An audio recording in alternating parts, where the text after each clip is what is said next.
So here I'm really excited to bring this conversation together. We have a very exciting panel. We have Dr. Olivier Kostafis, who is my professor. He is currently one of the co-coordinators of a course in RMIT, which is Regenerative Futures, I believe. I think you can tell me more about that. Let's do everything after. Yeah. We then have Chris Gillies, who is from CGN Aquaculture.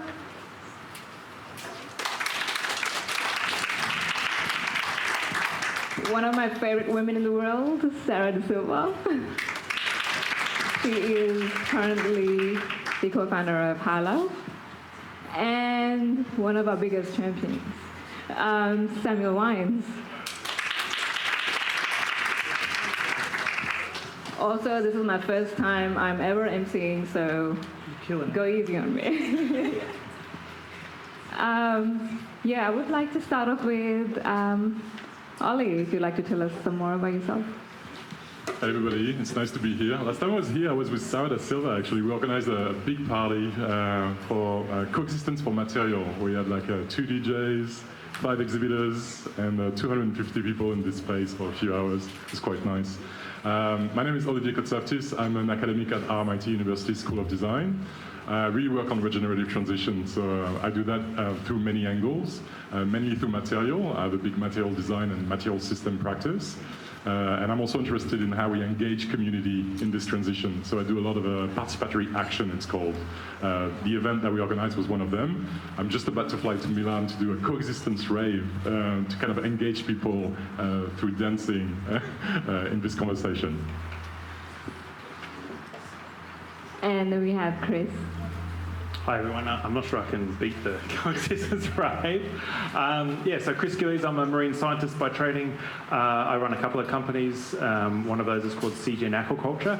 We're a multi-species hatchery business. So we grow the feedstock, if you like, that's on show here, oysters and seaweeds.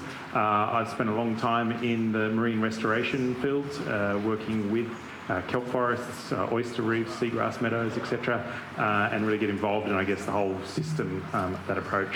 I guess I'm here today as being a little bit of an odd one out, but what I'm really interested in is how aquaculture can diversify sort of byproducts. How can we begin to use this amazing kind of elephant in the room that we've only really thought about from a food production side of things into, okay, how can we actually support that from biomaterials, fibres, medicines, a whole raft of other things that we can really leverage and do that fairly harmoniously with our marine ecosystems. Thank you, Chris. That sounds really interesting, especially when you're looking at various feedstocks and what is the possible regenerative cycles that it can be plugged into. And then we have Sarah. Hello, my name is Sarah De Silva. I am one of 3 female co-founders of a company called Hilo. I started as an industrial designer and realised pretty quickly we were a big part of the problem. So I ended up in New York at a materials library where we helped companies transition the materials they were making things out of. Fast forward a few years, I'm back in Australia, and I now run the Melbourne Materials Library out of Richmond. So really we're focused on helping organisations, brands, governments to transition their materiality in packaging, product and the built environment, and really helping people get engaged in that process. Thank you, Sarah. That's really exciting. Very close to even looking at how materials and even commercialization also takes place. I think that's a very exciting topic. Moving on to Sam. Yeah, hello, I'm Sam. So one of the co-founders of CoLabs, so we're a transdisciplinary innovation hub and a biotech co-working space, but it's now broader than that. We also have like quantum computers and a bunch of other stuff that we support, so deep tech as well, but the whole sort of remit for us is how might it support the transition towards a circular bio-based or more regenerative economies. So we kind of support a range of ventures in that space. Vasundhara and Simon are actually part of our impact program where we offer a whole bunch of free space to folks with really awesome ideas who just need to get a leg up to get from ideation to actualization. I'll leave it there. Thank you, Sam. That has helped us a lot as well. Taken all of my work from a kitchen space to a lab space is quite interesting, whereby if I'm in the kitchen, I don't know, oh, is this boiling already? And in a lab space, it's a lot more controlled. So I think that has helped us transition to something more refined. I'd like to start off with Ollie, because, yeah. So how do you think we should, or we, at this point, frame regeneration at this area? Thanks for the hard question. Regeneration is a big topic right now. I'm sure everybody's like reading it right, left, and centers on like LinkedIn and magazines and blogs and all of that. It's not new. It's been around for quite some time, actually. It's been around forever, actually. In the 70s, you had a massive resurgence in the US.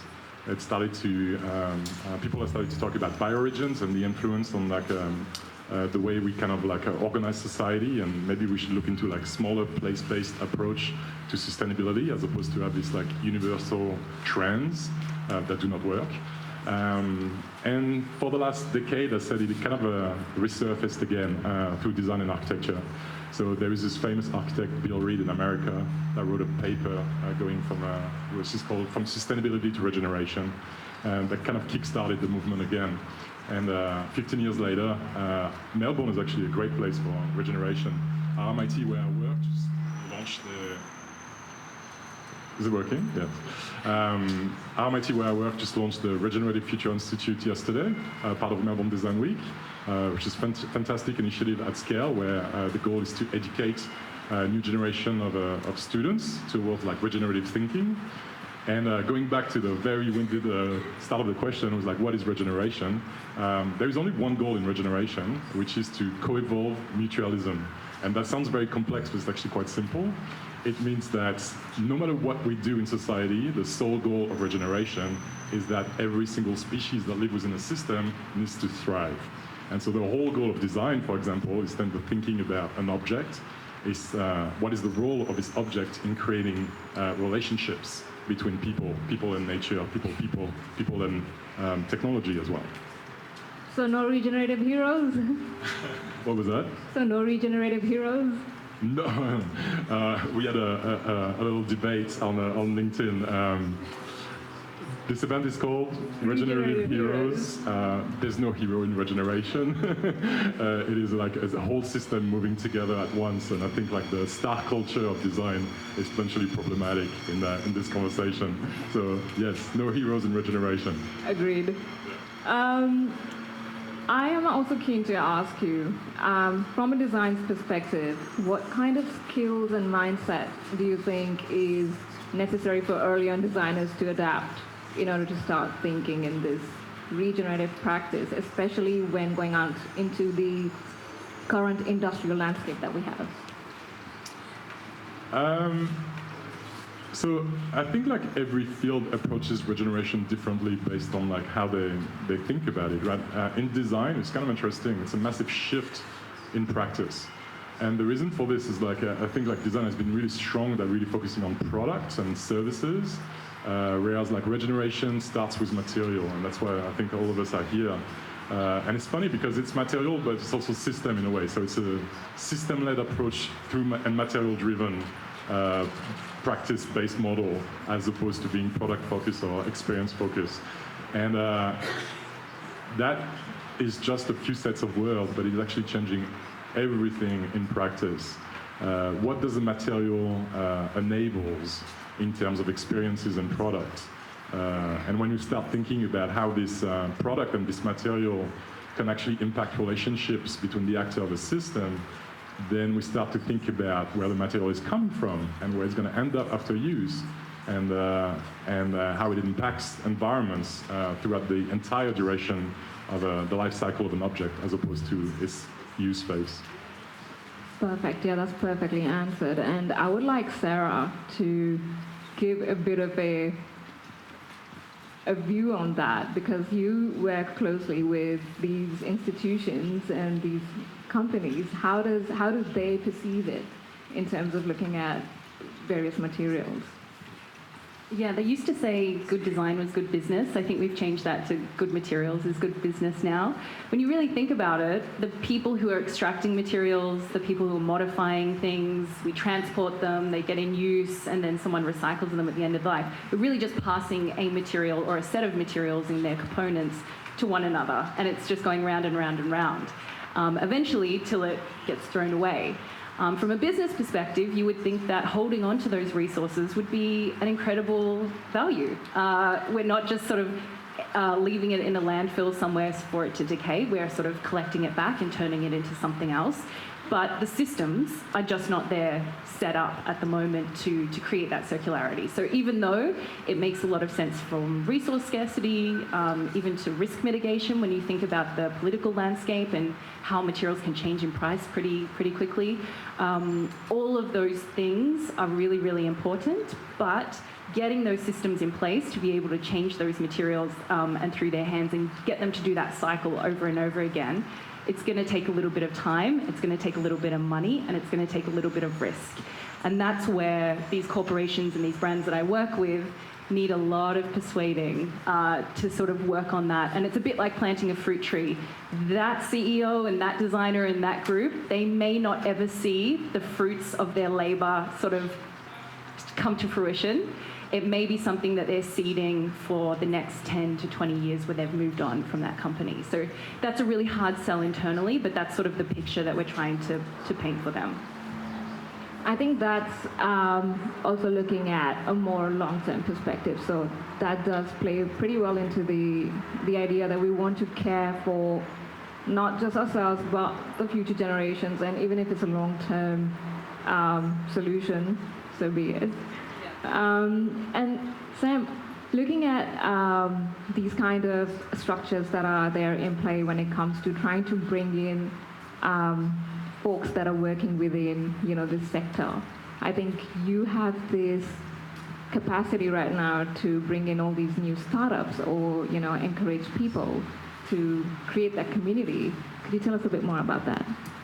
Yeah, sure. So I think with all of this sort of stuff, when it's frontier, it's tech at the edge of emergence, it's kind of like the collaborative advantage is much better than the competitive advantage. So how might we support and create and nurture networks of folks doing similar sorts of things, maybe in different disciplines, but acknowledging that we're all kind of working on similar tributaries to the same river system, right? So if you're in the regeneration space, whether it's social regeneration or whether it's exploring the material palette of the future, it's like, how can we actively support? Is it working? How can we actively support each other as we make this transition happen? Because we're going to be up against so many structural barriers, like the ways in which organisations are patterned, and all of this sort of stuff is going to dictate whether or not this stuff can come to life. And that's why having a network of people around you who can support you and go, yeah, this is fucking challenging. This is really hard.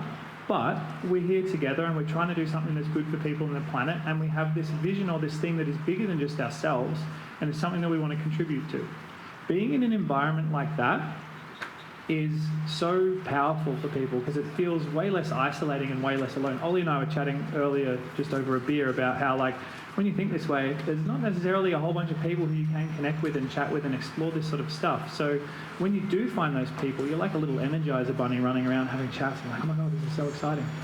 But it really is super important to have that community around you to be able to bring these things to life. And that's kind of what we're trying to do here, is create the environment or the initial conditions for positive emergence, because none of these ecosystems exist yet.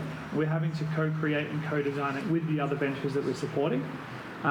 So yeah, that's kind of, I guess, why we take that ecosystem level approach, because it's not going to be any individual organisation or company that makes the transition towards a more circular, bio-based and regenerative future. It's going to be collective, coordinated effort from a bunch of individual organisations and people who are trying to facilitate that change and make that happen. So, yeah.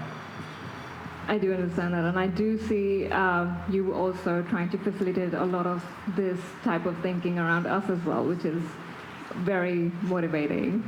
Well, that's the whole point. Like, again, reiterating, like, collaborative advantage over competitive advantage. Like, a lot of the worldview that we have is mechanistic, reductionist, sort of approach to looking at the world that's come through the scientific lineage, which is great. Science is great. That approach is super useful, but like don't apply that to the entire map. You know, there's different ways of looking at the world, whether it's intuitive, emotional, through the design lens, and it's like, how can we, through a transdisciplinary approach, weave all of that together into coherent narrative? But yeah, I'll stop there. I don't want to take up too much space. Yeah, that actually makes sense. It's not like you can't solve art with math and math with art. You know, it's like two different things. Like if you put math and art together, you get fractals. Sick. Yeah, moving on to Chris. You have already worked on restoration projects, I believe. Where do you think regeneration starts, and where do you think it's just theory? Yeah, good question. So I'll say what I do like at the moment is coming from an ecology background. I love the reference to ecosystems and systems and also tributaries as well as sort of systems. So when we're thinking about marine restoration, there's a couple of things. Good to go. Thank you. A couple of things we sort of think about. So certainly operating at the systems-based approach, and that's important. And we can look at that from an ecological perspective. So let's say we're restoring oyster reefs. We need to understand, you know, what do oysters grow on? How do we put that substrate back? You know, where do oysters live? And then what else lives in amongst that oyster reef ecosystem? And then how do we put all those components together using a hatchery to supply the oysters, a construction company to build the reefs, a quarrying company to put the, you know, the rock, or to provide the rock. So we have to sort of break it down into components, but we come back up into a system. And when it comes to actually thinking about doing it in the marine environment, you also have to think about the system, because most of the time we're operating in a human-centric world. And so we have to think about regulators and permits, and the fact that in the ocean space we can't do anything on private land, which means you need at least 5 government agencies to support what you're doing. Okay? And it takes many, many years and a lot of energy to be able to get one restoration project over the line. And so our challenge is almost like a startup challenge. Great, you got your first customer. You did 5 years, 6 years of prototyping and getting it all going, and you know, blood, sweat and tears. But then from there, it's like, great, how do I turn that into a system? And so the current thinking now is really around supply chains, what we've sort of been talking about. So how do we get supply chains for restoration? How do you have nurseries that just grow seagrass or, you know, kelp? How do you get farmers that actually do the, you know, the restoration or the grow out of that kelp, and then groups that do the restoration component, and then scientists that will go and measure that. And at the end of all of that, you need to be thinking about the customer who pays. And as part of that, starting to think about, okay, if we're doing regeneration, where do the corporates come in? Where they might be able to start to pay at least a proportion of costs, as opposed to some of their, as part of their biodiversity monitoring. The Task Force on Nature-Based Disclosures is one global mechanism. Governments are slowly sort of winding up, you know, biodiversity markets and those sorts of things. And then given it's a public good aspect, there has to be government funding associated with it as well. So yeah, a lot to think about, but systems, I would say, is sort of the key word here. Yeah, and I think most of what you're talking about is also what's more prevalent in Australia. You have traveled around and researched around the world as well. Is there a particular, say, region that you feel is more equipped to have these restoration projects happen faster? I don't know about happen faster. Everything's big in the US, so there are certainly some large projects in the US.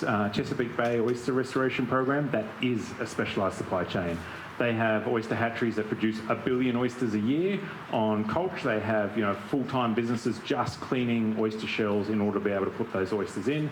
Then they have commercial enterprises that are actually deploying those oysters into the water, and it's, you know, tens of millions of dollars a year, just for the Chesapeake Bay, you know, across 10 different tributaries. So they're probably at the larger scale. When we think about coastal wetlands like mangrove forests, you know, you can do that anywhere. There's some really good projects in, you know, more developing nations where they're, you know, Pakistan or Mexico, where they're scaling at thousands of hectares for mangrove restoration.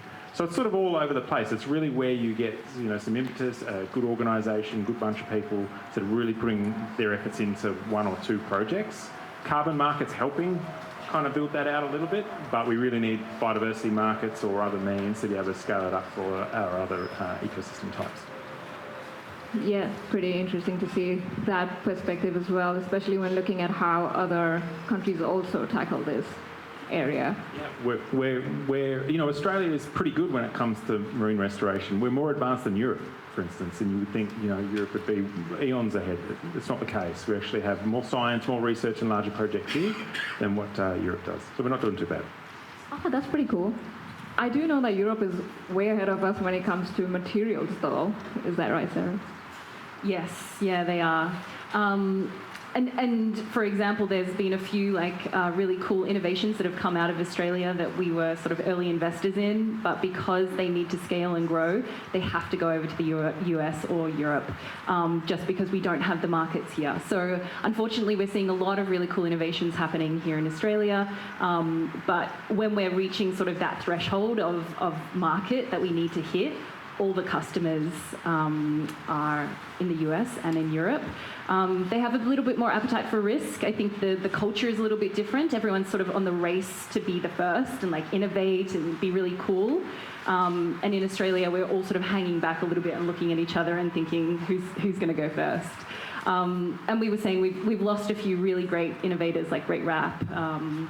So yeah, it's a really interesting challenge, and I think this is why it's great to have the ecosystems and a bit more support around the innovators, because it's quite normal in Europe for materials and material design and material innovation to be a part of a lot of design schooling universities.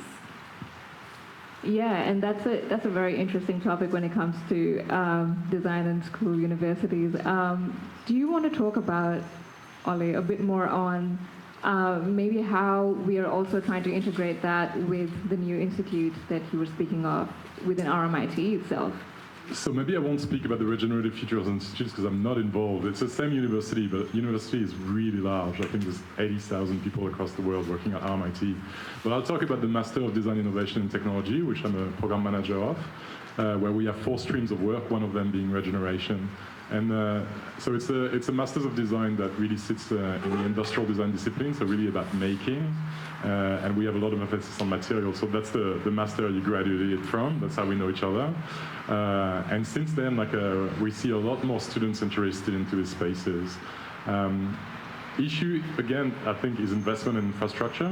I think there's always a lag between what market wants and needs and how a large institution respond to it. And I think I think we have a huge amount of work to be done over the next 10 years to kind of set up university, not only RMITs, but all universities with equipment and facilities that kind of allow this work to happen at scale. UTS in Sydney is doing it extremely well. They have a material ecology lab run by Stephen Lee, a fantastic industrial designer.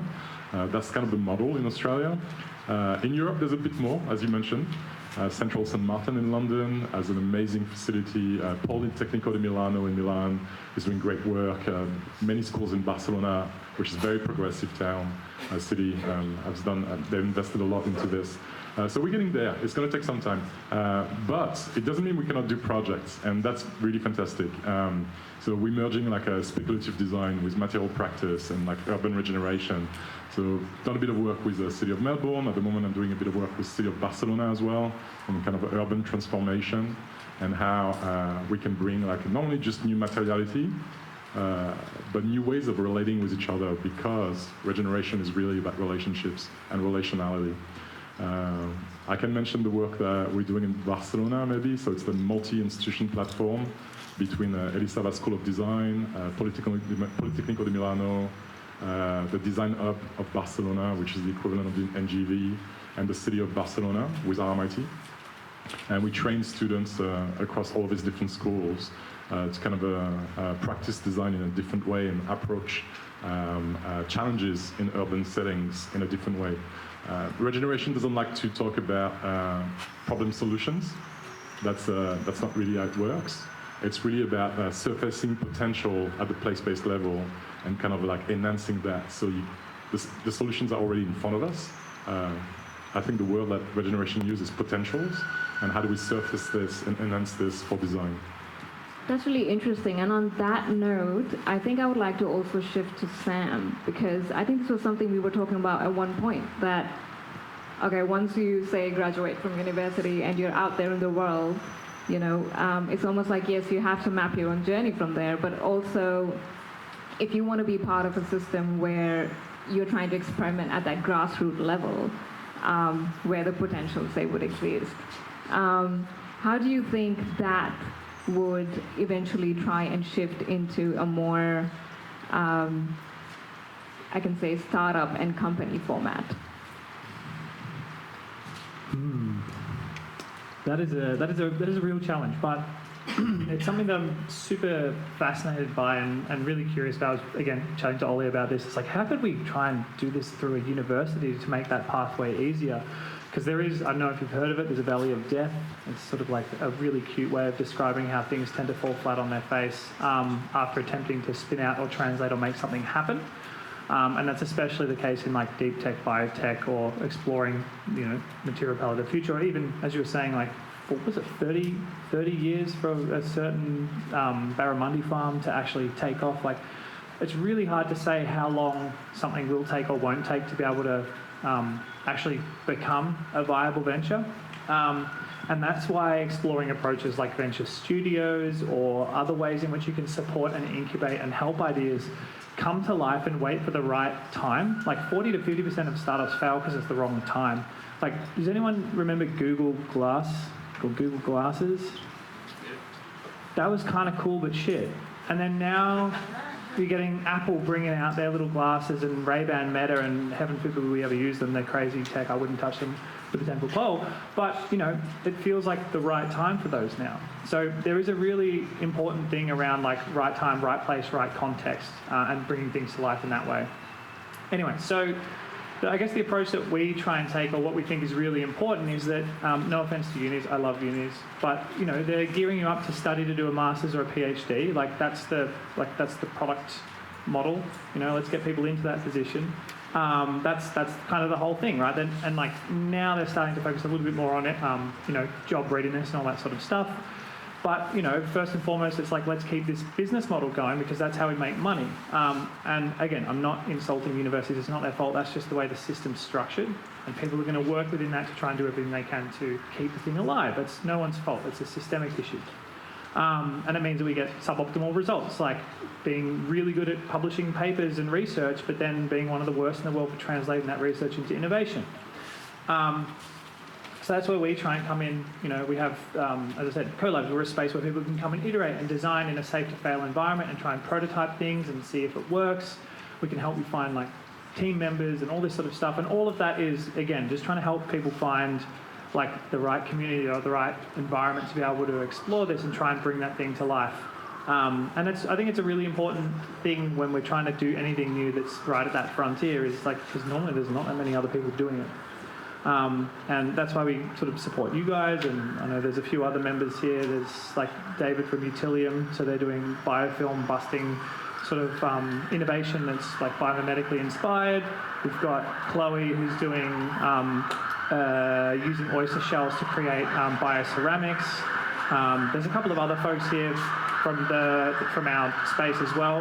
But like, these are all people who, if they didn't get that support, they would probably not really get that project to see the light of day because it doesn't fit a checkbox in a certain design space, or it's not commercially viable yet, or what have you. But if you can give these people the support, help them raise grant funding or research collaborations from industry, because now universities really want to be doing industry-related stuff because now they're getting marked on that as well.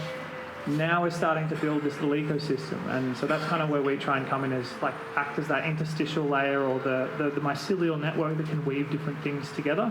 And it's maybe less sexy than being the one leading the charge with a new venture, but it is a fundamentally important role to play, and it's kind of like a keystone species, I guess you could say, in trying to support the diversity and resilience of the ecosystem. So that's at least how I try and think about it.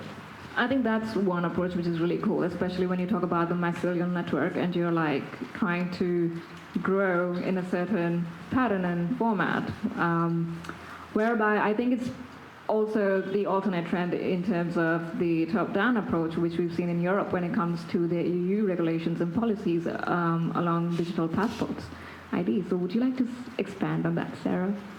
I sure can. I mean, I think one of like the biggest, dirtiest words to say is growth. Like, how do we have a circular economy, all these great biomaterials, and still expect the same profit return, the same growth structure that all these corporations are used to, they're looking for. That's sort of what they're built for. So that's a really hard thing to sort of start discussing. And we have made a lot of solutions, I would say, to some really complicated problems through material changes that have never seen the light of day because there is no incentive for them to come to the light of day. There's no regulation, there's no slap on the wrist if you're just sort of producing plastic for a single use. So we've solved a lot of those problems, and they're just kind of sitting in a dark corner waiting for someone to pull the trigger on extended producer responsibility or things like that we see in the US. But I think the digital product passport space is really, really interesting when I was talking about the resource and how to circulate that. At the moment, when we're talking about, for Chanel, for instance, and we're looking at a retail store, what they want to know now is what is the cost delta between choosing this material, this has a lesser impact, but it's going to be a higher price. So what is that delta and what are we looking at? I don't know whose decision that is about where that scale falls, but that's what they're wanting to know. So we can do as much as we can, but really it is coming down to cost. And I think digital product passports is one way to do that. If you don't know what it is, it's sort of embedded infrared technology that we can track the material, where it's come from, how much carbon is associated with it, whether modern slavery is a part of it. It just keeps a really clean trace of what it is, which is really important when we're talking about circulating materials. We have to know what it is and what is being done to them. The thing with digital product passport is while they're getting more regulation that we have to have a digital product passport, we actually don't know schematically what a digital product passport is.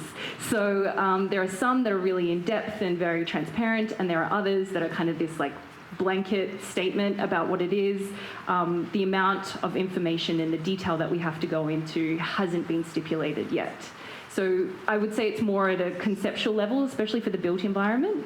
But I do think it does have legs and it does have a place here, because if you walk into a space and you can know monetarily how much each one of those pieces are worth, you can then be conscious about deconstructing and then maybe using it in a pop-up event or a window display and think about the ecosystem of a business as well as a circular economy. I see, yeah. I think that kind of structure, I don't know whether, since you're saying there's a bit of a fuzzy area in it, at this point, maybe do you reckon it's something that would help companies reduce impact versus being absolutely green? At least they are sort of heading up that curve, I believe, right? Well, I mean, something our company's built on is there are no sustainable materials. Sorry. They don't exist. And the reason is because if I took Vassundra's incredible material that was really made with a lot of intentionality, really, transparently sourced, and me as a designer was like, I think I'm going to paint it red, and then I'm going to glue it to something else, and then I'm going to hang it here and get it direct sunlight and let it melt. I've just rendered its end-of-life pathways and all the good merit that you put into that material non-existent. And I think that's why you have so many designers on the stage, is because we're a really interesting point of intervention where almost the decisions we make set off this chain and it falls all the way through to end of life. So there are no sustainable materials. You choose the right material for the right context, and then you try and close that loop as many times as humanly possible. And that could be for a plastic, that could be a virgin plastic, and certainly those requirements are needed when we're talking about the medical space or engineering, aerospace, travel, things like that. Interesting, yeah. I would like to open up the floor for the audience. You've got a rebuttal? No. Oh, yeah, wow. I want to add to this. We're going to fight. Oh, yeah. No, it's not a fight. It's actually an enhancement. I think it's fantastic. And the thing on top of this is you can have the most sustainable material possible, even though it's not sustainable. You scale it, it becomes problematic. Yep. So even yours, like the algae, right? Fantastic at a small scale. You can extract it in a respectful way from the environment. You can treat it in a really a professional way. You can create stunning objects. Now scale this up. where's the resources coming from? If it's not like diverted to the material, and if it is diverted to the material to growing it, then that means it's diverted from somewhere else. I mean, like there's always a loser.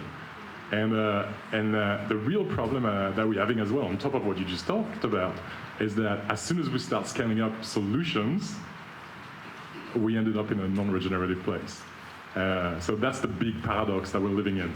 And that's why regeneration is always place-based, because everything has to be, because like there's no universal solution. And then we can talk about university later. I don't know. I'm great. I'm gonna riff off this as well because like we're doing jazz. This is great. Oh god, I have to remember what I was gonna say. Hit me back up. What were you just saying? Scalability. Like there's the concept of scaling out rather than scaling up as well. Or scaling down as well. Or scaling down, yeah. And I love just food for thought when we're thinking about scale. A lot of the time it's like, how do we do it bigger, better? How do we replicate? And to your point, in different ecosystems, there might be different species. So you have to completely explore it from a different lens or a different way of looking at it. So locally, a prime example of this sort of initiative would be like Roper. So locally, I don't know if you guys know, but we've got long-spined sea urchins which are pulling, that are kind of just like completely destroying the marine ecosystems at the moment. They're kind of coming all the way down with the changing temperatures. They're eating all the kelp forests, so we're losing a lot of our golden kelp, which is a native species. And we also, at the same time, have wakame coming through from Japan, which is an invasive species here. But both of these things have amazing bioproductive capacities, and you can look at taking those out of that environment, which is actively restoring the environment, and then using those to create some form of innovative product, whether it's skincare, whether it's plastic alternatives, all of that sort of stuff, which is super awesome, and it's amazing. And to your point, if that scales to the point at which we eradicate all of that wakame, that's actually a good thing. But then it's like, well, how do you then transform and apply these patterns and principles to a new feedstock that is maybe more regenerative or actually from place, like a Clonia radiata or something else? So it's like, it is interesting how that scale thing can play out. You can find solutions that work, but then, yeah, what goes wrong if this works out right is a really interesting framing that it's called yellow teaming. But not many people are thinking about that, or like what's the second, third, nth order consequences of this actually going well. And it's really important to think about that when you're trying to do regenerative innovation, if that even exists. That's interesting. However, if you were talking about scale as well, so do you reckon that one way to achieve regenerative communities, I would say, is something that would be bioregional for that particular sector? That's one of the core principles, yes. Regeneration is place-based, it is relational, and it is meant for every actors within the system to kind of evolve in a positive way together. And I think there's a utopia that regeneration is about everybody thriving. I think it needs to be made aware that every system is a cycle of life. Things like just live and die within it constantly. And it's not like what matters is not the individual surviving, it's the system surviving. And that means like there will be some losers, and that's okay, it moves on. It evolves constantly. I do like, yeah. I was going to say, that's just like the multi-level species selection. Like at one level, a gazelle gets eaten by a lion, but that actually strengthens both of those sort of populations, right? That makes sense. Yeah, I do like, I forgot what I was going to say now. I'm so sorry. I can open the floor up for questions if anybody has a particular question that they want to ask. Oh, just 2 seconds as well. I just remembered the other part. Like back to that place-based regeneration. Like it's probably worth noting that Indigenous folks in Australia have been doing place-based innovation for a long time. If you look at Indigenous language groups, they map almost one-to-one to our bioregional maps that we've created from like a Western perspective. So it's really interesting to think that this has already been going on for a long time, specifically in this country, and there's a lot that we have to learn as long as we don't bring that extractive mindset to engaging with First Nations knowledge, and we can try and be a little bit more relational in the way we relate to it and try and walk together with them. I think there's a lot that we can learn. So just that's one caveat. I'm sorry, someone had a question. Yeah, so it's more like remembering versus innovating. almost like Both. you have to go back Yes, to... and it's like yeah. cutting edge technology with like traditional wisdom and knowledge. It's Correct. like how do we create a symbiosis between humanity, technology, and the natural world? Yeah, super. Ricky, for the question at the back, do I have to take the mic back? I have. Oh, super cool. Hi, thank you. I was at an event similar to this one last week, but it was venture capitalists talking about the future of AI. Gross. Yes. So I asked about what the future looks like from their perspective, because one of the VCs said that $1 million a year in your first year is no longer enough money for VC funding. Yeah. So I was curious about that. Based on the response I received, which I won't go into, VCs are looking at the future in a very extractive way because they're only looking for the next Google, Facebook, Amazon. How do we, who want to actually build a regenerative future, compete with that? Can I get a raise of hands? Anyone who's in VC?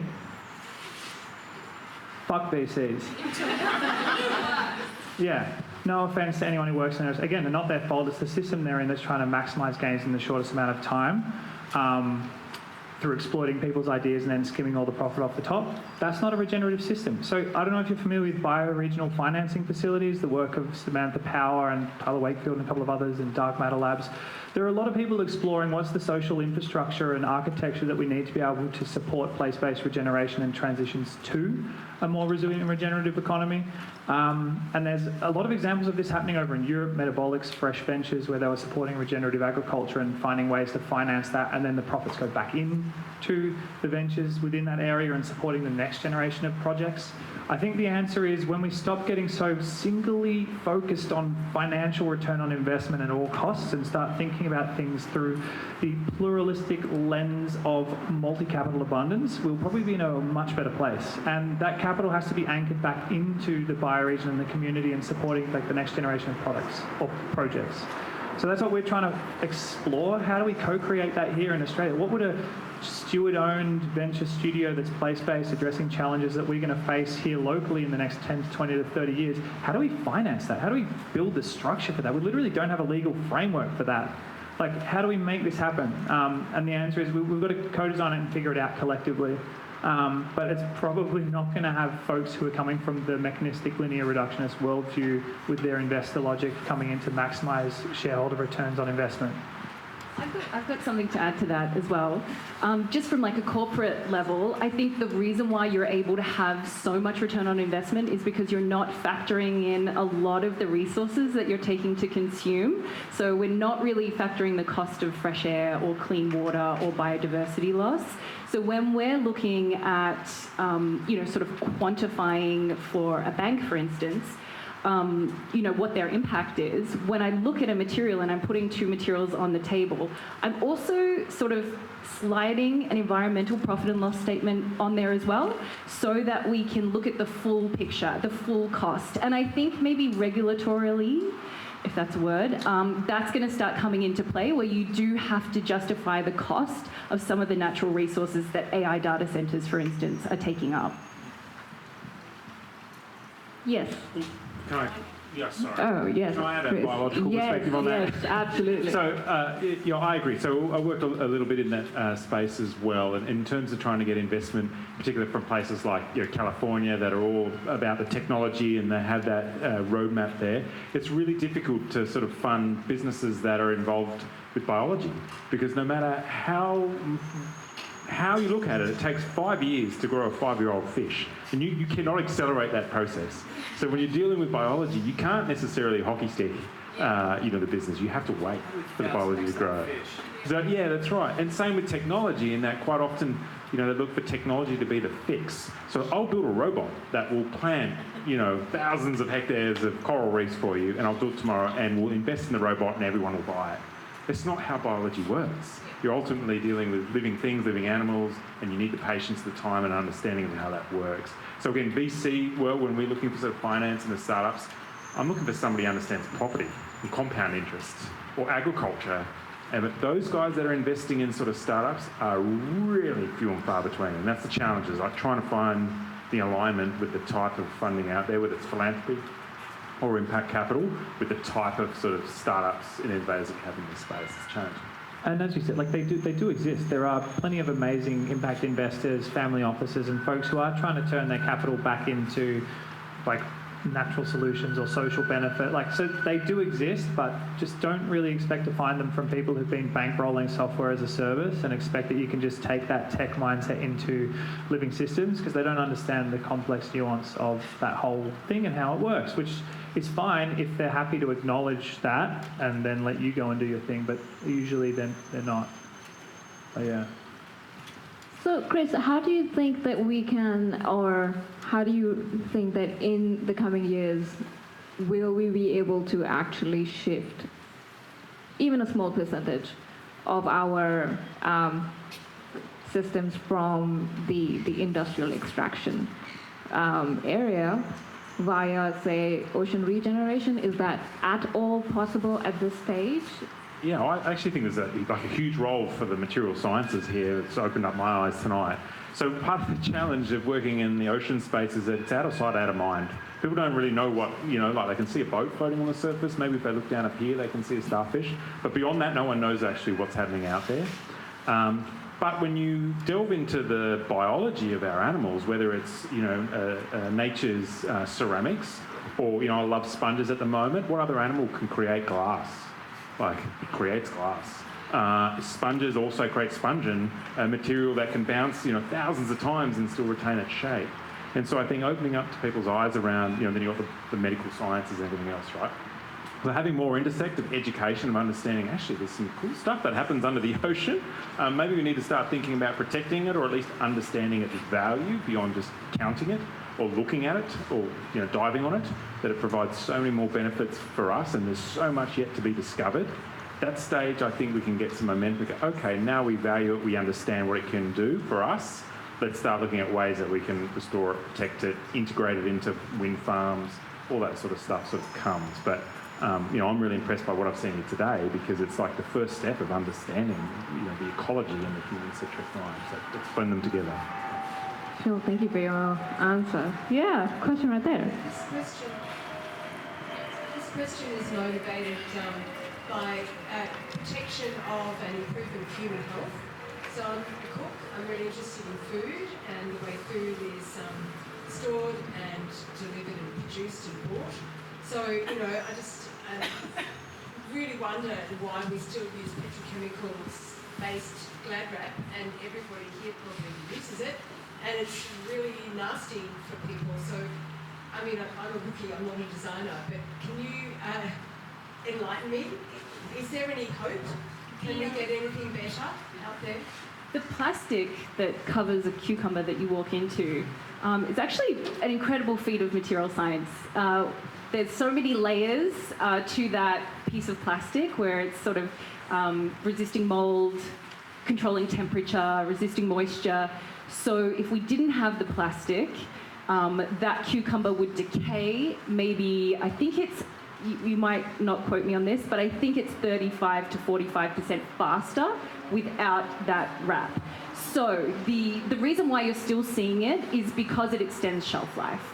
And the reason why it's got so many of these different variables, different types of plastics that are performing these different roles, and then material scientists have got it so small. So it's a mixture of a lot of different plastics. It's really thin. And from a material science perspective, that's really cool. That's really awesome. It's an incredible feat.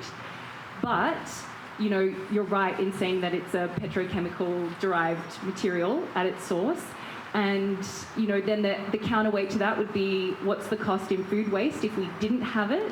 But then you could change the whole conversation and say, why don't you just eat Lebanese cucumbers? So there's so many different ways to look at it. And I think the people who are making these decisions are maybe looking at one of these factors, food waste. That's kind of their main prerogative. That's what they're looking at. And for that solution, that material works. Meanwhile, 35-year-olds getting stomach cancer. Totally. But that's not their motivating factor, is it? I'm just justifying why it still exists. Yeah. Okay. I'll add to that. We had an amazing startup in Melbourne that was called Regenerative. They were trying to solve this problem. They got a huge amount of funding, I think like up to $40 million at some point. Got caught up into the capitalist system and collapsed just because of financial reason and the appetite of venture capitalists that we were just talking about. Terrible, terrible. Their product was on the way to solve what you're talking about, and it is literally the infrastructure that we have in place that cannot allow this innovation to happen. You talked about university not being the place for innovation. Maybe Australia is not the place for innovation. The AEA was like the Australian Economic Activator, amazing, amazing initiative with $1.6 billion of funding, just got shorted $800 million this week.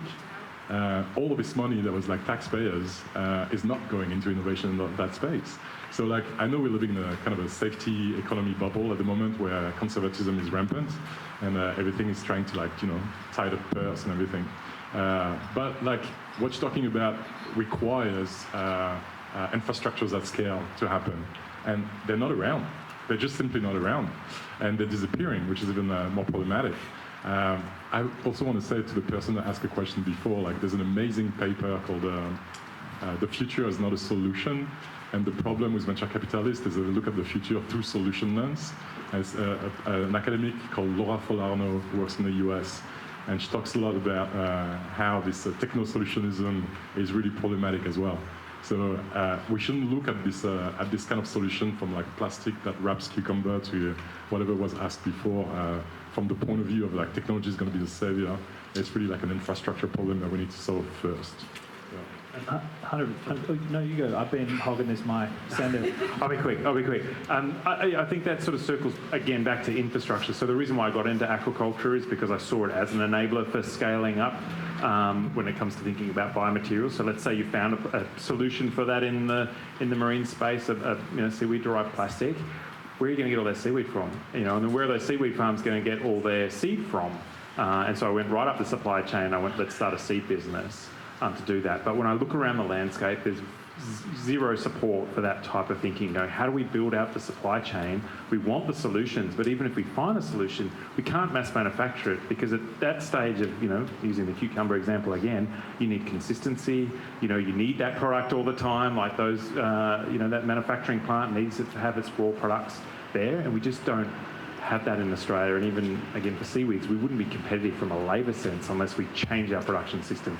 So it's a bit of a wicked problem that there's so much there, but I think it first starts with education and knowledge, and then hopefully a little bit of enabling infrastructure, which is what we're trying to build, at least on our side, and then from there we can kind of build whole supply chains around it. Yeah, I mean, that's first and foremost why we exist as well, is to provide the enabling infrastructure for these things to scale. Great Rat was actually one of our members. So to that point, like to answer your question super short, unit economics is like the first thing that they look at and they go, it just costs way too much to do that. It's like there's this concept called like you tram track your infrastructure. So like, okay, we've built our infrastructure on cars, right? So it's really hard to get out to the east, like to the further suburbs. If we have a petrol crisis, good luck. But we've designed that entire thing around cars because that is what we'd already started designing it on. So we've already got all this legacy infrastructure around petrochemical plastics. And so if you want to create a new product, annoyingly at the moment, you have to try and drop it into that system because we don't have the infrastructure here. This is the whole systems thinking thing around feedback loops. So it might take 10 years to bring a product to market. It might take 30 years to then scale the infrastructure, and these things could all be done quicker, but the problem is like a mindset or a worldview or the way in which we look at things, and that we need to be able to mobilize the capital to make this stuff happen. And it's just, it's really hard, as everyone sort of alluded to make any of this stuff happen. Most people, even the people speccing the plastic, probably don't want it. But the issue is, maybe not taking a wide enough boundary perspective when analysing how you can solve problems. And another one there is like, why do we just not eat food from our bioregion so we don't need to put bloody plastic on it? Why do we support farmers locally? But there's a whole bunch of these systems that are designed to extract money at all costs, like Coles and Woolies. And they put all these smaller people out of business, so they can't just sell it locally. But like that's the answer is almost like we could remove the need for the thing if we took a step back and just grew shit locally. We already are growing it locally. Yeah.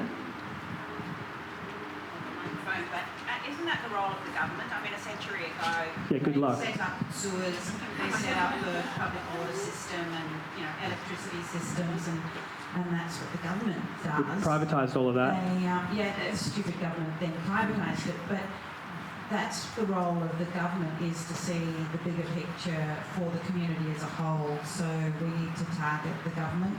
It should be if they're not. Cuts, but you know, we should be targeting the government to provide the funding for the bigger picture. It should be, but there's market regulatory capture, which means that the people who own the whole market then dictate the regulations, and they lobby the government, and then they give them cushy jobs afterwards. Like, this is it's just an unfortunate reality of the system. I absolutely agree with you. The government should be funding and supporting this. Mariana Mazzucato has talked about mission economy and a whole bunch of other stuff overseas. There's a lot of stuff happening in Europe, but here we're still beholden to petrochemical companies. Like, the whole thing is kind of like tax the gas, punters politics. Yeah, that's it. Another question, yes. Can I just follow up on that? It's really interesting. I'm trying to ask 6 questions, but I won't do that. I'm really bouncing off Chris's original elephant in the room being marine opportunity. The big elephant in the room is big pharma and the oil industry, because they buy chairs in business as usual at College University and other universities. So, I still don't know what the universities have a solution or a problem. But they got crucified 25 years ago by government in Australia, as did CSIRO, so we're behind the 8 ball. I want to move forward to where we are right now in this thing called Ambitious Australia, so following on from your question about the role of government. So Ian Chubb, the former Chief Scientist, would tell us that in 2002, an intergenerational report in Australia said we're going to grow GDP per capita year on year. In fact, it's decreased by 40% in that time, because we refuse to invest in R&D in Australia. We are the worst in the world. This is the wrong place to do what you guys are doing. We only invest about 1.5% in R&D. US is 5%. The Chinese are 700 billion capped, and if you want more, we'll give it to you. So this is the wrong place. Corporate Australia invests about 0.89% in R&D. So we've got a real problem. But the government has responded. So there was the Academy of Science produced Australian Science, Australia's Future. It went to the third review, and that's now come back as Ambitious Australia, which is, you know, thank God for that. We've worked out we can do some stuff. And the first thing they've done is partnered with Ursula von der Leyen. That's why she was here in a thing called Horizon Europe. Do you know about that? So I'm just wondering whether you guys think that is a step in the right direction. Because we've got this ridiculous model where we generate R&D through either ARC grants or NHMRC. We get our best scientists spending 50% of their time working on grants. So it's just, they've acknowledged that the model is wrong.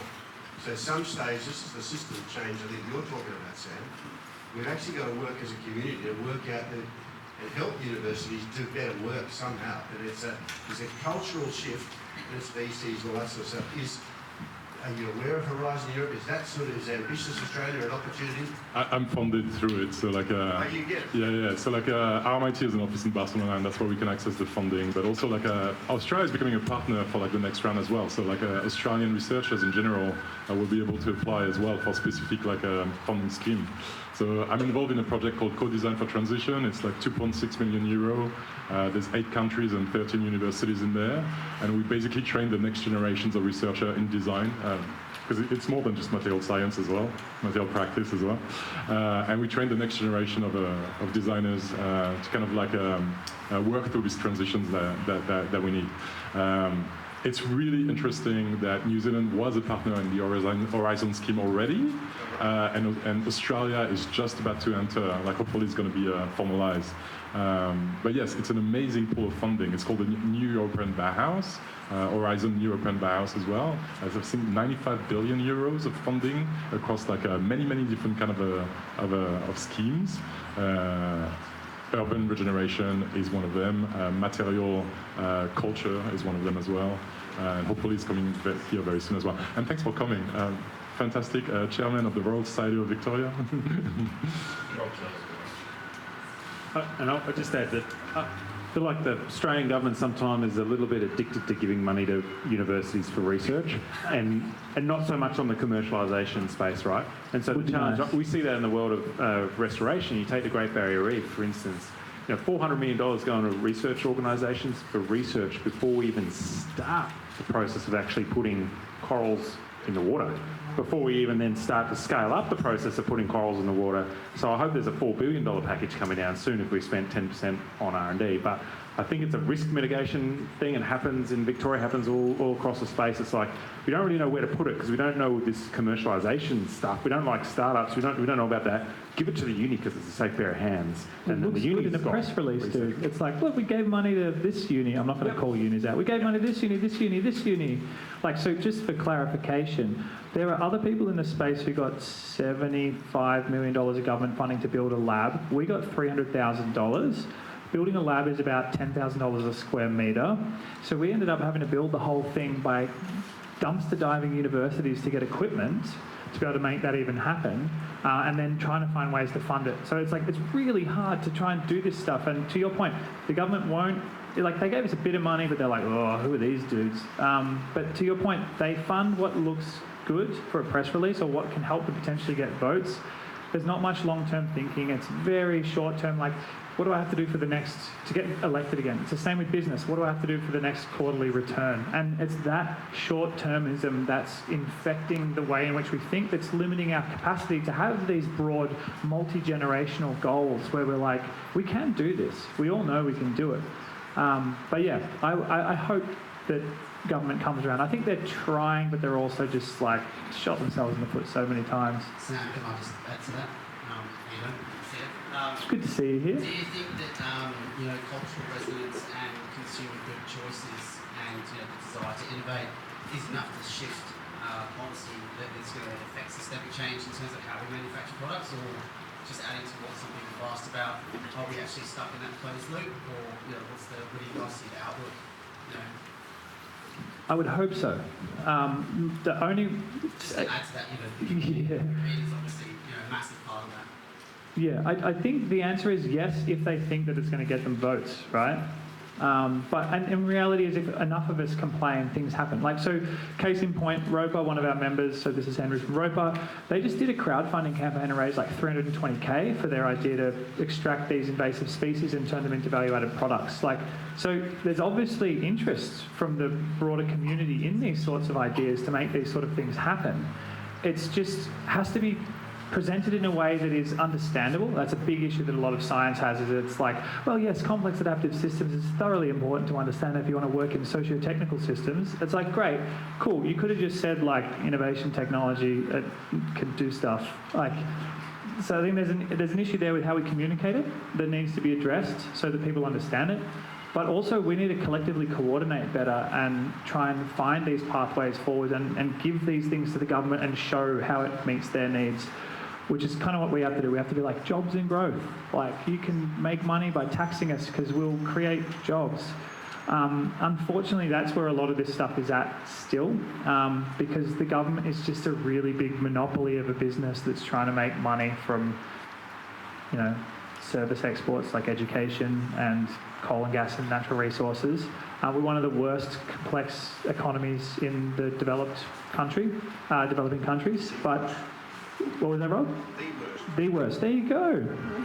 I'd like to just make this conversation a little bit more esoteric, if I can, because I'm a woman working in this space, and I've come across some really interesting other women working in this space, and I think we need to also think about the maybe bigger social systems that are at play here. It's not just about innovation and funding; it's also about the intersectionality between sustainability and feminism, or sustainability and poverty, or the power structures of who makes decisions and who gets the money, and even what labour is counted. We're talking about GDP. We don't count a lot of the labour that rests on the shoulders of female identifying people. So I think it's great to have these conversations on a cucumber level, and then it's really great to zoom out and think, okay, if we're going to go systems, how big can we go, and how much care can we put into rebuilding those systems? That's something that's really interesting because it's something that you would see in communities that I would say are still developing, so to say developing, but they're still operating at this grassroots level, and they are able to pinpoint what they're using, where it's going, how they're using every part of the vegetable, how it's going to be a seasonal fruit, how it's affecting your nutrition, how it's going to affect, the cycle of the soils as well as the ocean. This forcing power kind of growth mentality, even what we're asking some of these materials to do, using heat and pressure, it sort of is taking a step away from this regenerative practice where it's like, what is happening naturally? What are the natural systems that are occurring? And can we learn from the intelligence of nature and try and replicate that with as much care and compassion as possible? And I think that's a really needed part of this conversation as well. We cannot go ahead and produce new things with the same mindset. We really need to sort of shift, like, guttural level, how we think about this. The whole narrative. And I wonder if there are ways in which we can also look at how, because we're in this mindset of, commercialization. And we need to buy something. We need to, look at convenience, look at speed, look at ease. But are there ways in which we also train ourselves mentally to look at the slower aspects of life and, the slower growth processes and innovation in a capacity which I would say enhances all of us as a collective? I think that underpinning is what is required to become almost not a trend, but we need that psychological shift for these systems to really come into place at, I would say, grassroots and the ecological level. Well, certainly in the work that we do, a lot of brands are sort of underpinned by these brand values. It's luxury or it's innovation, or it's, whatever it is. But can you really be luxurious if whatever you've chosen is wrapped in plastic?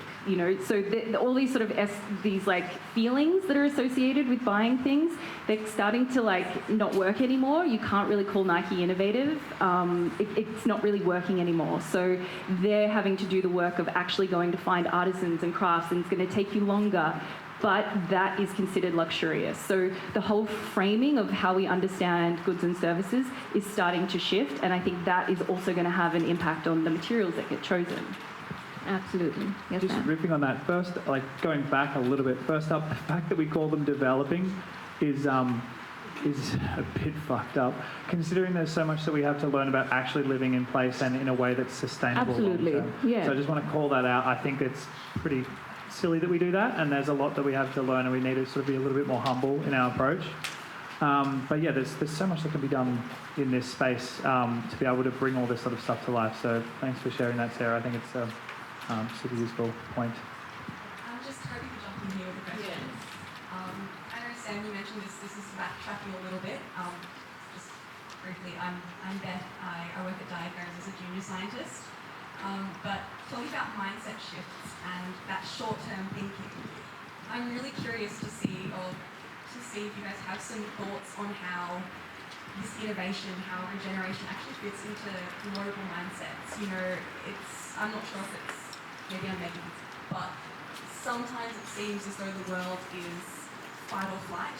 We see in the media, this has happened overseas, this government's doing this.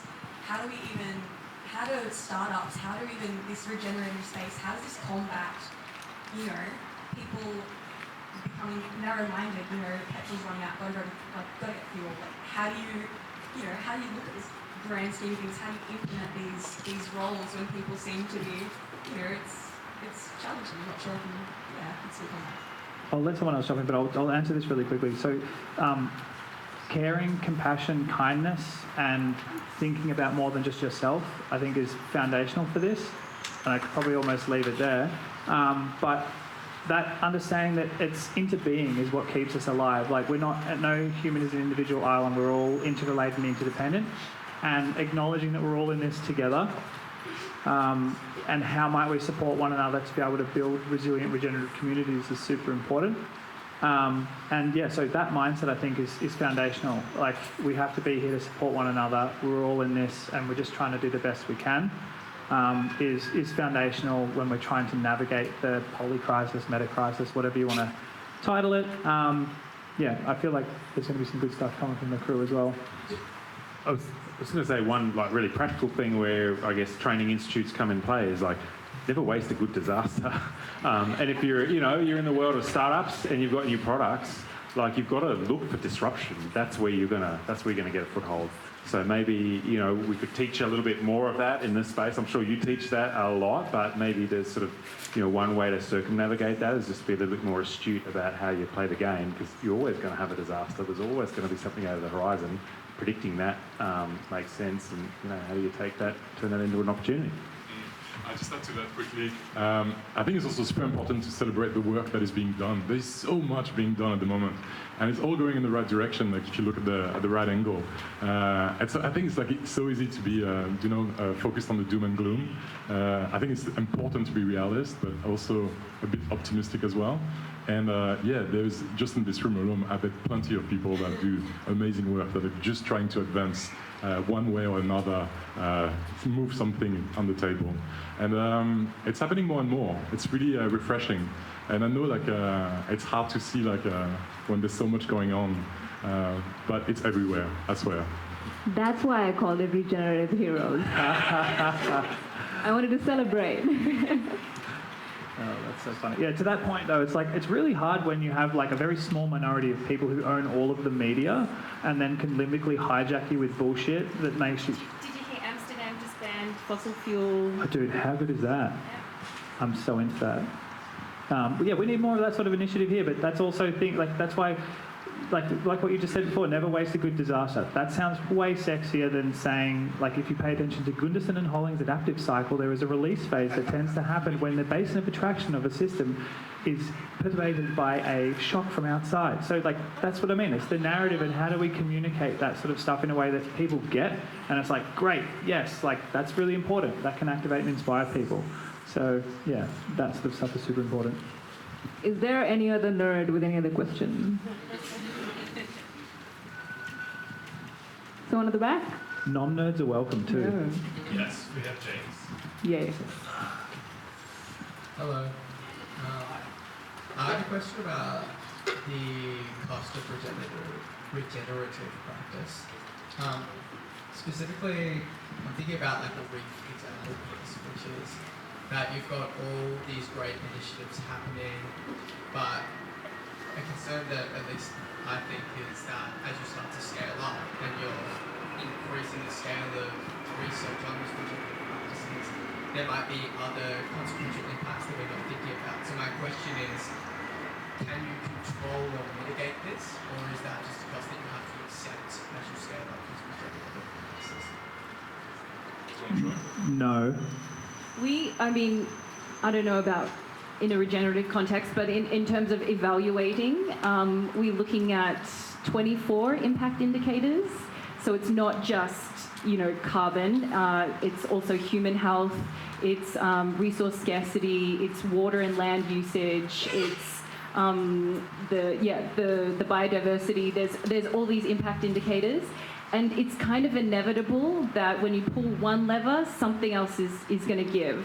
So really, it's more of a balancing act and trying to measure across the board and trying to measure as many things as you can and then really mitigate that impact transfer. So it's not happening in a really abrupt way. And even if it is, you're very aware of it, you're very conscious of it, and then sort of that phase of work begins again to bring that part of it down. And I would say another challenge, which I think we can solve, but getting across to a regulator the challenge of, or the risk of inaction is greater than the risk of any action that you'll ever do. So in the world of restoration, where I come from, it's really hard to convince regulators that actually it's a lot less risky to do something, to put animals back in the water, even though you might not know how they're all going to interact and what's going to come out of the end of it, than just letting a coral reef bleach and die. That is hard when their job is to stop things from happening altogether, and the best way to stop it is just don't even do it to begin with. So risk of inaction versus action. I love what you said here. We often think about solutions in binaries. It's good, it's bad, but actually it's a spectrum, and sometimes like relinquishing control on quality and perfection is potentially the best way to move forward. I wrote this paper, it's called Designing Conditions for Coexistence, and it's really the thing that is also blocking people, this notion of perfection that we need to achieve all the time in order to just do anything in the right way and making sure he has the perfect outcome. At the end of the day, it doesn't exist. Control is an illusion, and I think we need to accept that. I was literally going to rip on that, so was one of the co-authors on that paper with Ollie. So command and control is from that old world narrative. We cannot literally command and control our way out of this situation. What we can do, to borrow design's language, is design interventions that hopefully create the conditions for positive emergence. We literally have no idea though. You can't have any idea what's going to happen in a complex adaptive system. You can assume that something might go in this direction, but it's all probability. But it's learning to be comfortable and okay with that, and just designing with the intent for good, but then not getting so attached to your design that if it starts to show signs of potentially being degenerative in certain ways, that you're going to be we'll just keep doing it anyway because this is my entire life. And so it's having to practice Buddhist non-attachment from the thing or the intervention that you're exploring, I think is really important. And actually designing ventures to compost at the end of life. If Henry's venture goes really well and gets rid of all of the wakame, it's okay, sick. Hopefully you've got the hatchery up and running and we can transition feedstocks. Otherwise, maybe that's time for it to sunlight and be composted, and then Henry goes and follows up on a new intervention or initiative that addresses another challenge that we now face. So yeah, I think command and control is an absolute illusion. Best to let go of that one. That's really, really interesting to hear as well. Anyone else with any other question? Yeah, I've got one over here. Yes. But is there any other burning questions? Is that the question? It's been really interesting to listen to all of you. I'm just curious, do you think as a community and so many innovators here, are we combative enough, about what we're trying to achieve in terms of generation and sustainability? And, we talked about Conrad and, POCOC when it comes to politics, etc. They've got such momentum because they're relatable to the everyday person. People see that they're actually trying to impact people's wallets and help them in the near term and actually hold people accountable. Whereas, I just wonder, as a society and as a group, are we holding policymakers accountable enough to actually drive change, or is it going to be again, a bit of a cliff we're sort of hoping we don't have to walk off? I'll take the hard question. Politics is changing. I think it's changing everywhere. Just in the news, this week, Zoran Mamdani just closed the deficit of New York City in less than a year. It can happen. So it's just a question of will, really. Who's putting their best foot forward to kind of, propose new vision for the world, new vision for society, for culture. It's happening. It can happen. It's really just a decision of willpower, I would say. It's happening in Taiwan as well. I don't know if anyone's checked out their deliberative democracy thing. Audrey Tang sort of sorted that out. It's amazing. They've got whole bunches of people who are actively participating in decision making, which then influences policy. So there are actual examples. That whole the future is here. It's not evenly distributed. There are a lot of people who've already done the thing, and we can learn from and try and find ways to apply that to our unique context. So yeah, I think it's actually pretty amazing stuff out there that we can try and implement. But to your point, the only reason why that works is because it's hella public. These guys have got 100, 200, 300k of followers now on Instagram. So when they say something like 10 out of the last 12 environmental resource ministers have gone and got multi-million-dollar payouts to work for the coal and gas companies as lobbies for the government to ensure that they don't have to pay tax, people are like, oh shit. There's 350,000 people who've now just been given that information and now are then asking their local member. So I think collective coordination at scale requires some form of information or narrative to help us get there, and that's what these guys are doing really well, and we need more of that locally. Every single person here can be a vehicle for communicating that. We all have social media. So rather than it being a centralised form of media like Channel 7, or I don't even know what the other channels are, I don't watch TV anymore, but rather than that, you've got social media, right? So we can start communicating these narratives and making it aware to other people who might not be. So I think collectively co-creating the narrative and the story about the future that we want, and then actively enacting that, each day, just trying to think, how might we create the future that we want to inhabit? How can we be good ancestors? And through that, hopefully that can facilitate and inspire change with the regulators as well, I guess. Absolutely. I totally go on board with that. And especially even looking at how, as a collective, we can even grow a stronger conscience, because I feel that is one aspect that the generations to come are facing a bit of trouble with, especially with ongoing social media and the speed at which tech is developing. I think there's a lot that we can just distract ourselves from, a lot that we just get blinded by. I think just being more aware of our environment, being more aware of our health, and what kind of ecosystem we want to build further on, that responsibility lies on our shoulders. And it's not something we do for ourselves, but for generations to come as well. And that is what we want to prioritize at Compound as well. And I hope we will be able to achieve some fraction of it in this lifetime. Otherwise, thank you all for such a great panel and such a great talk. I just have one last opportunity for a question, and then I would be killing it. Anyone else? We're good to go. Absolutely great. Thank you all for being here. This is really exciting. I hope you all have had the chance to look around the different materials. We have about 4 co-collaborators and presenters with us. There's Bianca Walters, who has her series of soaps. She has used the invasive species Undaria. We have Chloe Harper, and she's got beautiful shell wax here that are using oysters. We also have Harley. He has a great set of cutlery right there that he's used making raw kelp. And that's also very interesting to see how it can, you can replace your daily objects. And lastly, we have Gullet. She is experimenting with bio-yarns. Yes, nice. I was going to say, and a round of applause for Vasundha and Simon for putting on their first series of events, prototyping all these materials, and running their first panel. I think it's pretty damn good. Thank you.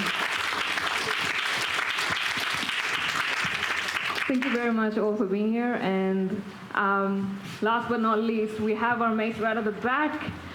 No Offense Wines. They're absolutely great. They have wine on tap, and they are completely eliminating the use of extra materials from our environment.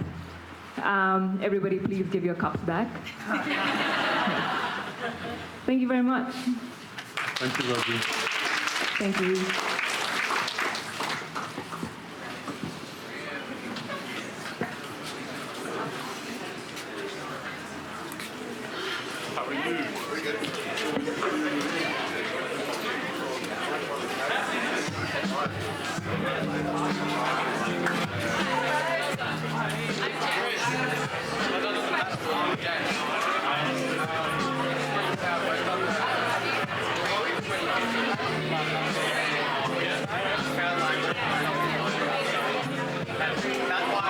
That's why I raised the question.